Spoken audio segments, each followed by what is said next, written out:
I saw it before I sat down, a plain white sticker stuck to the cloth napkin at my place setting. Hello, I'm the disappointment, in all caps, black marker, smiling face drawn under it, like it was some joke. My stepmom snorted when I froze. Well, it's true, she said, sipping her wine. The table laughed. Dad didn't, but he didn't stop them either. I stood up, clinked my glass with the fork, calmly. Their laughter died fast. I'd like to make a toast, I said. They waited for the punchline. I gave them a funeral. To the last time you'll ever see me. Dad's face dropped. My stepmom blinked. Then I turned, walked out the French doors, and left behind one final envelope. People think betrayal is loud, screaming, slamming doors. They don't understand the quiet, how silence cuts sharper when it comes from someone you once tried to love. Dad wasn't always like this. Before her, we used to build tree houses and eat grilled cheese at midnight. He called me Champ back then. I started losing him the year Mom died. I lost him completely the day he married her. Tracy, my stepmother. Fake tan, real cruelty. The kind that always hides behind a laugh. At first, she was polite. Too polite. Then the small cuts began.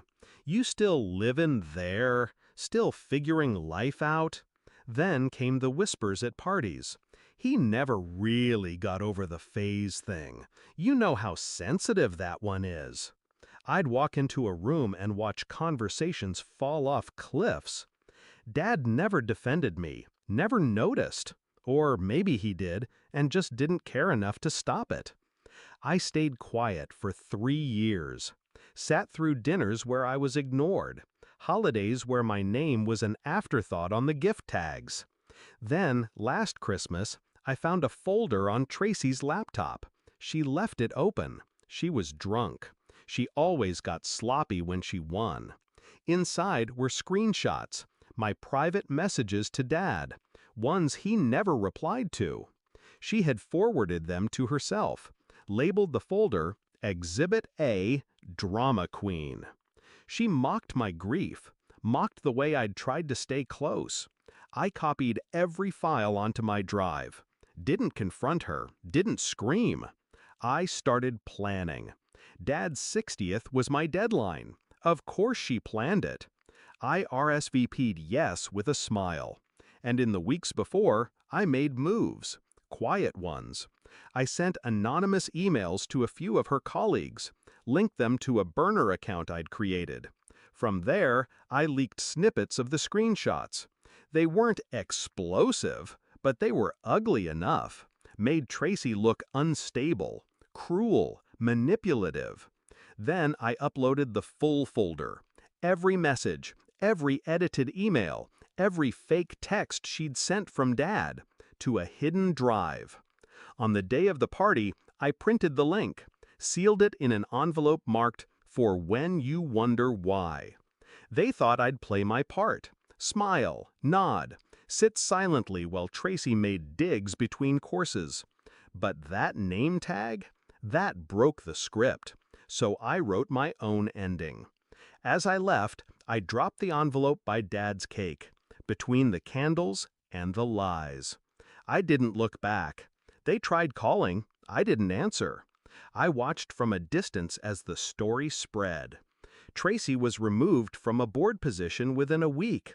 Some of the family stopped returning her texts. Dad showed up at my apartment once.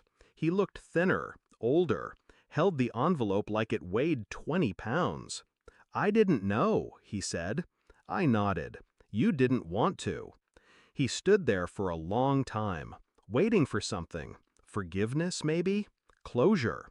I closed the door instead. I wasn't cruel. I was clear. I didn't want revenge. I wanted release. And I got it. They still talk about that party. How I made a toast that shattered a room. How I walked out without raising my voice. Sometimes silence makes the loudest exit. I don't need their regret. I just needed them to remember. The disappointment they dismissed was the one who finally left the table and flipped it on the way out. Word count 947. Let me know if you'd like to explore a post-revenge confrontation, if Dad ever gets his chance to change, or if Tracy tries to retaliate.